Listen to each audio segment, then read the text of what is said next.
welcome to Mind Blowing 8. I'm Paul Gill. And I'm Siobhan Lyon. And on this Mind Blowing, we're going to have a discussion. I sent Siobhan a video just last night. It was a video I heard somebody else on on a talk show talking about it, but it was done by two psychologists, as far as I know. It was Heider and Simmel. It was 1944. We'll leave the link for it in underneath the video, or with the podcast, wherever you're listening, because we're doing a video version and an auditory version of this podcast. But the video, Siobhan, I asked you to have a look at the video and tell me what was going on in the video. What did you conclude? Describe the video, I suppose, first. First of all, it's this box, or like a rectangle or something, and a little piece of it opens, like to the left, and there's two triangles and a little small circle. And the big triangle, in my opinion, is a feckin' bully, right? And the little triangle tries to attack him and get him back into the box, first of all, but he comes out and he just attacks him and he jams him up against the thing and he jabs him a few times. And then, but the poor little circle is hiding inside of the box, and then it eventually kind of comes out a little bit, but then the big triangle goes in and starts attacking it. But then the other little triangle comes and kind of rescues it and gets it out, and they lock the big one into the box, but then it gets back out again and the other two run off. And eventually the angry big triangle breaks the box apart. It's a horrible thing. I didn't like it at all. And it's only about a minute and I think it's a minute and 44 seconds. Yeah. It's very small and it's very basic animation. It's just lines, it's just triangles, a circle. But the interesting thing is it is used to illustrate how we imbue that with meaning. We create a story. You referred to the triangles as him, and he was a bully and he did that and locked in. The thing basically it's just lines on a screen moving around, but we as human beings we tend to put meaning into it. Some people say it's a love story, and similar to what you described as the big triangle is the bully and he's trying to get the girl who's the circle, and the little triangle is trying to protect her and tricks the big triangle into being locked into this room in the end. But all of that is conjecture. All of that is we make it up. And it was used to illustrate how we imbue everything with meaning. And we as human beings, we do this all the time. And where this is relevant is I suppose in our whole attitude to life, and even language. There's a big trend at the moment towards political correctness. Yeah. I absolutely hate it. And I was talking to a friend of mine one time, and she's well versed in mental health and she said, "You do know that all language is neutral. It's the meaning that we put with it." Well, that's interesting, because my little triangle and my circle were non-binary. I didn't have a gender on them. But the big one, big one was a he. That was like my pronoun for the big triangle for some reason. Even there's nothing to indicate that the big triangle is a male. No, not a bloody thing. So I don't know why that came in. Well, I probably do. Like, if I think about my own past experiences, when I was younger, I had a lot of problems really with the male gender. Bully males, bully males. Yeah. Taking advantage of me when I was very young, being abused as a kid, and that kind of stuff would have been rough. I was always a man, in fairness. Yeah, even though it could be a woman. Yeah, and it could be a woman, Somebody else might look at that same video and conclude that that's my mother that's pushing us around to shoot kids, or that's a cat and a dog and there's a bigger dog, or it's a lion. Could have just as easily been the teacher I had in school. She was a horrendous bully. Yeah, she was the worst one I'd say I had, really. Yeah. So it's weird. It's interesting, you guys. You definitely have to take a look at that video, because the way I interpret that is so weird. Although after listening to the podcast now, you kind of know what we're going with. So it might be kind of spoiler alert.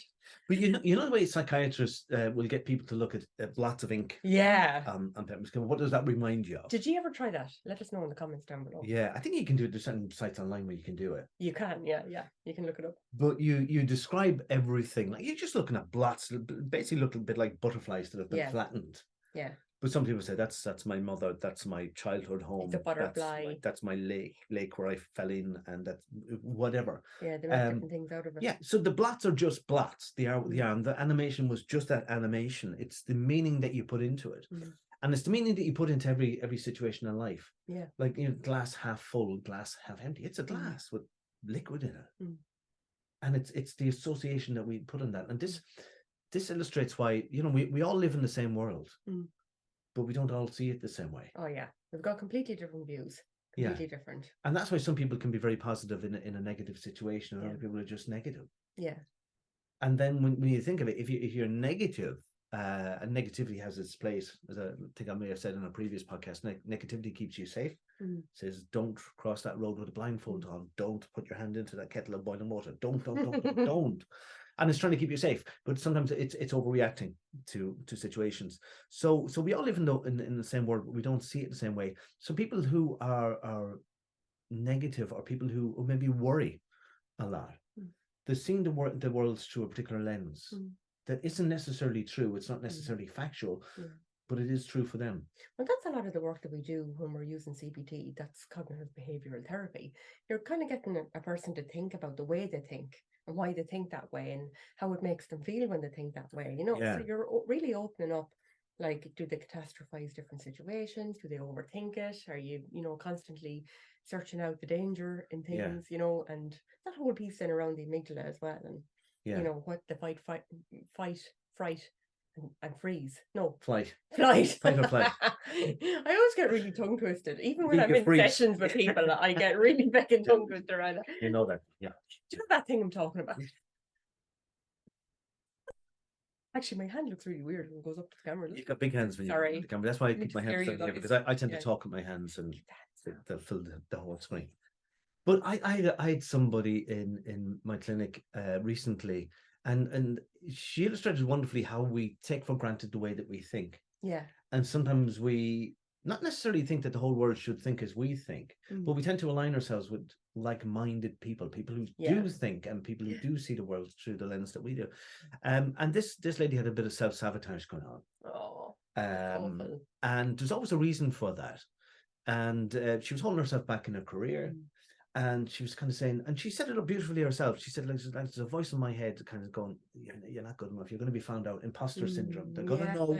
And she would sabotage interviews, even though she would profess that she knew what it was she was being asked and she could give an answer. But her voice said, no, you don't answer that. So there was another voice in her head that was like the mother figure, like, you should be spending more time raising your kids and whatever. And there's another part wanted to be liked. There were several different parts, and I explained to her this approach that I use called parts therapy. You give all of these parts identities, and you bring them out, and you create a forum for them to talk about stuff. And she did really, really good work in that. And then she said, I never thought of the voices in my head as being actually like people. Yeah. Give them a persona and ask them, what are you doing? When did you come about? Why were you created in my psyche? What's your job? Afraid of it, aren't they? Like, I mean, think it's just my schizophrenic, like, or multiple personalities. We all talk to ourselves anyways. We all do. Yeah, we definitely. Do. I mean, you hear people on the street talking to themselves. Sometimes that's their internal dialogue just has come out. Yeah. And sometimes Eckhart Tolle wrote a book, and in his book he talks about that very thing. Right. It's a woman on the bus, and she's on this bus, right? And she's giving out shit. She's giving away to herself and others. Sorry, you're cursing again. But anyway, she's giving out, and then everyone's looking at her and going, judging her, because everybody's avoiding her and keeping away from her and all that kind of thing. Yeah. He gets off the bus and he realizes he's doing the exact same dialogue in his head, but he's just not saying it out loud. No. He goes, oh my God, and the exact same thing that lady is doing, but no one can just hear me. Yeah. And you see, there's no political correctness in our internal dialogue. No. So sometimes if you're struggling to be politically correct on the outside, you're a hypocrite. It's not your default setting. No, I'm not saying you go out and you verbally abuse and you criticize other people. There's all of that. But I suppose I grew up in an environment, with males. There was like, 8 kids in our family, one girl. And there was a lot of slagging, whatever, Yeah. Like, I remember somebody else that was visiting, somebody from outside of the area, will put it. And a friend of mine walked into the pub, and he just comes up and he just smacks me in the back of the head. Says, how's it going, horse? I heard it was kind of horrific. He's like, you. And I go, that's a term of endearment. That's showing affection to me by slapping me across the back of the head. It's a really country thing, isn't it? Yeah. But political correctness would say, no, that's assault. You shouldn't touch that person. How dare you call that person a horse? We're bang up against or not that I identify as a horse. How's it going, horse? Yeah. So yeah, we have this internal dialogue going on, and this internal dialogue tells us how we see the world. Yeah. And the world is not a reflection of itself; it's a reflection of you. Yeah. you kind of project it all out there on the outside. And the wonderful thing about that is that when you realize that and when you accept that, if your world isn't everything that you want it to be, it means I can change it. Yeah. I need to change my perspective. Yes. You know, there's an interesting, I think it was Stephen Covey in a book, stand corrected, because sometimes I just remember, the lesson that I learned from reading something. Rather than where exactly I got it from or whatever. I'm pretty sure it was Stephen Covey. It was a book where he was talking about how our perspectives, and he was talking about, he was on an underground, I think, in New York, and it was, people were just sitting down. I think it was like pre-internet, so people were reading newspapers and ignoring each other and staring out windows. And the train stopped, and a guy got on with 3 or 4 kids, young boys, whatever. And they went rampant up and down the carriage, and they were running around, banging into people, chasing each other, shouting and whatever. And he was looking at this, and in his head, he wasn't there. So why isn't that father telling him to stop doing that? Yes, sit down and have manners and whatever. And then in the end, he did approach him.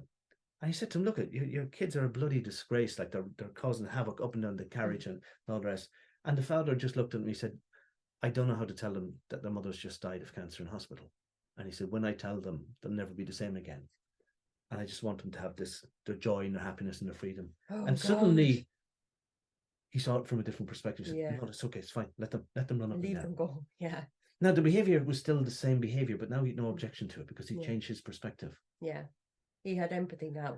Yeah. He had compassion. So a different emotion came into it instead of anger and annoyance and disgust. Yeah. He then had compassion and empathy then instead. Yeah. And we do see the world through our own bias. I think that's a lot of what we do as therapists. Like people come into us with horrific stories sometimes. And sometimes the story is not always about what somebody done to them. It can often be about what they done to others, especially around trauma and stuff like that. They feel so ashamed and so embarrassed of something that they done. And it's about our perspective. Like we really have to be so open, I think, as therapists, to see it from someone else's perspective and to see it in a compassionate way. Yeah. I think for me anyway, that's always something that has come really naturally. I've always been able to see somebody else's point of view. I've never, I'll have my own opinions about things, but I've never been a forceful person around those opinions. I'm always able to leave them aside and really concentrate on what somebody's saying to me. Yeah, because that's what just popped into my head when you said that sometimes if you are too empathetic, I was going to say empathetic, if you do see somebody else's point of view too much, your own kind of never gets center stage, then you kind of defer to other people's point of view. Except when I'm with my husband. He gets it in the neck regularly. He knows all about my opinions. So you're different in your home environment than you are with your clients. Yeah. It's funny, I'm similar with the kids if they have a problem, or if my husband has a problem, or if anyone in my family comes with a problem. I really do listen and I try to help. I think with the children, it's important to kind of mention that, with their thinking, you're as a parent, you're trying to help them form good opinions all the time, aren't you? And grow and learn from that. So I suppose what I try to do is get them to make their own decisions.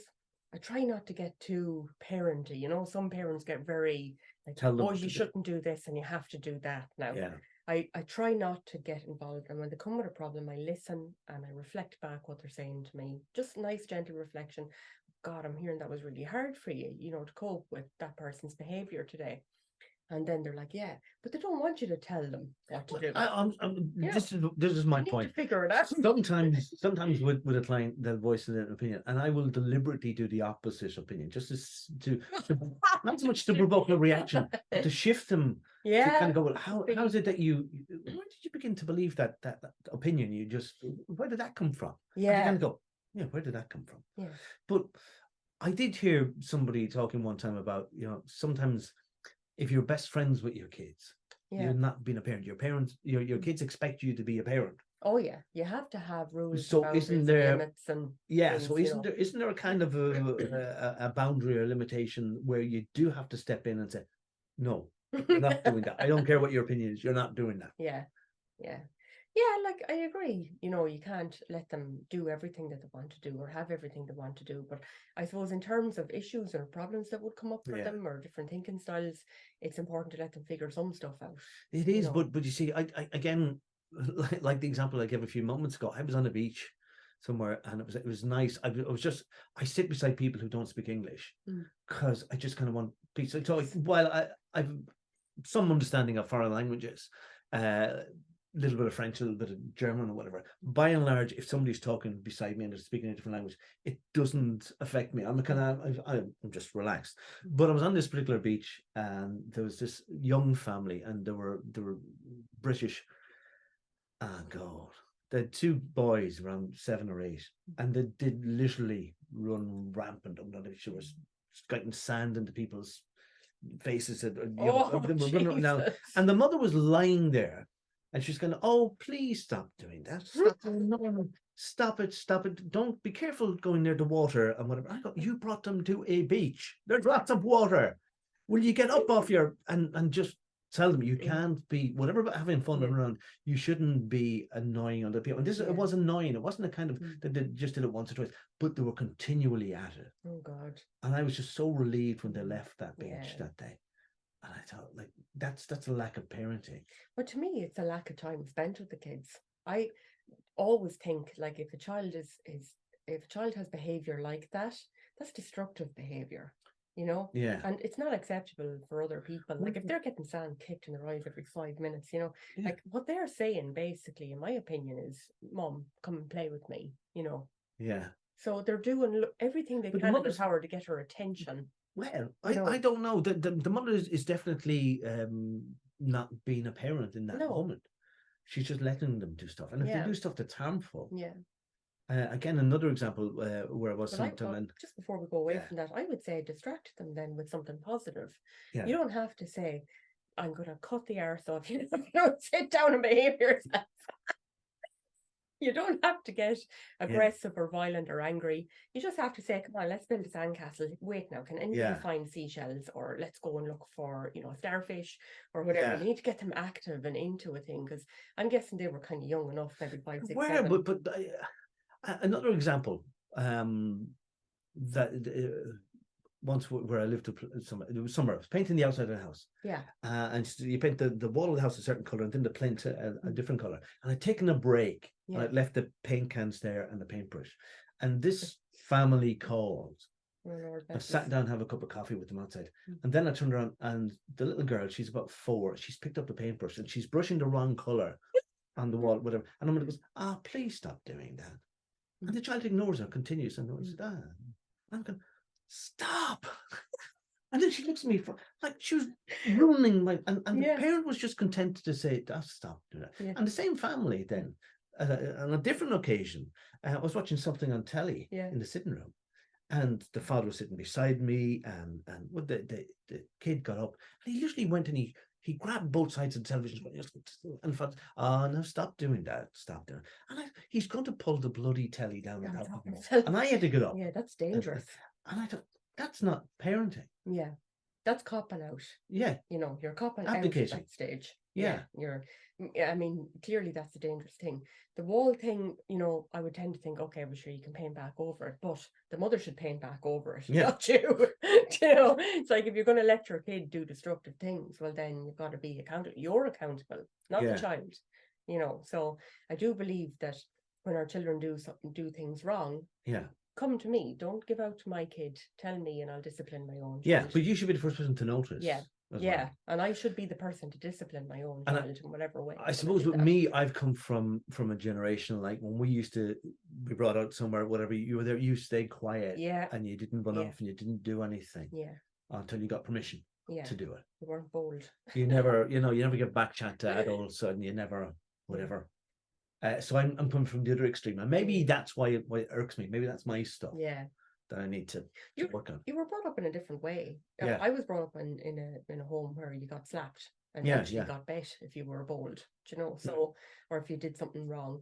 I was brought up in a school where you got bet if you didn't do your homework.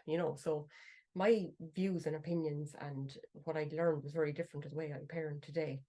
you know, like, but I've read loads of books about this stuff. I've educated myself. I went to all the triple P parenting classes that I could get my hands on as well, to help me change that narrative or that style of parenting, because I didn't want to be a slapper. There's a different meaning to that. It's okay, Siobhan, I can edit that out later. You better. But I didn't want to be one of those parents that hits their kids. Do you know what I mean? I just didn't want to be that kind of parent. Because it's wrong. A parent should never hit a child. You know, they're an adult, they're a grown person. Yeah. So, but you need to restrain them if they're doing something that could harm themselves or harm others. The parent does actually need to get up and kind of. I've had to pull my kids away from each other, literally. Like, you know, you have to put your hands on your child sometimes to get them, to keep them safe, you know, and all that kind of thing too. Yeah.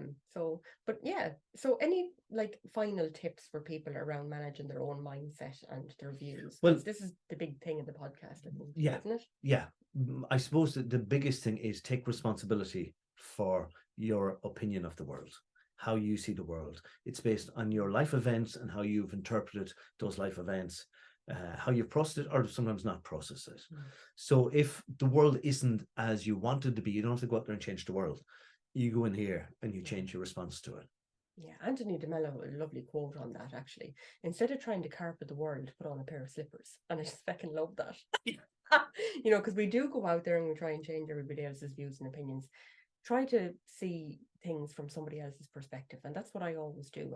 You often see these things up on Facebook where there's a really, you know, sad person sitting on a bench, you know, and the rain is coming down on top of them. Yeah. It's like, it's not a happy day for everybody, you know. So if somebody's a bit angry or aggressive in the car, try and see, well, you know, maybe they just lost somebody and they're dealing with bereavement, or, you know, there could be anything going on. You don't know what's going on in other people's heads. Yeah. Okay.